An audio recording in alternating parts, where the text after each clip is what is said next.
White house വിട്ട് പുറത്തുപോകാൻ സെലൻസ്കിയോട് ആജ്ഞാപിച്ച് Trump. ലോകം പ്രതീക്ഷയോടെ കാത്തിരുന്ന അമേരിക്കൻ പ്രസിഡന്റ് ഡൊണാൾഡ് ട്രംപും യുക്രൈൻ പ്രസിഡന്റ് വ്ളാദിമിർ സെലൻസ്കിയും തമ്മിലുള്ള കൂടിക്കാഴ്ചയിലായിരുന്നു അസാധാരണ രംഗങ്ങൾ.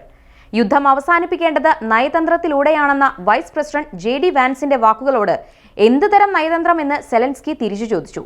റഷ്യൻ പ്രസിഡന്റ് പലതവണ ധാരണകൾ ലംഘിച്ചതിന്റെ ഉദാഹരണങ്ങൾ എണ്ണിപ്പറഞ്ഞു. ഇതോടെ വാൻസ് ക്ഷുഭിതനായി. അനാദരവ് കാട്ടുന്നു എന്നാരോപിച്ച് തർക്കമായി. പിന്നാലെ വാക്കുതർക്കം ട്രംപ് ഏറ്റെടുത്തു. സുരക്ഷാ വ്യവസ്ഥ വേണമെന്ന് പറയാൻ നിങ്ങൾക്ക് അവകാശമില്ലെന്നും മൂന്നാം ലോക മഹായുദ്ധമാണോ ലക്ഷ്യമെന്നും ട്രംപ് ചോദിച്ചു. യുക്രൈന് ഇത്രയും കാലം ഫണ്ട് നൽകിയതിന് ബൈഡനെ വിഡ്ഢിയായ പ്രസിഡന്റ് എന്ന് വിളിച്ച് പരിഹസിക്കുകയും ചെയ്തു. പിന്നെ അധിക നേരം ചർച്ച നീണ്ടില്ല. തർക്കത്തിന് പിന്നാലെ സംയുക്ത വാർത്താ സമ്മേളനം റദ്ദാക്കി.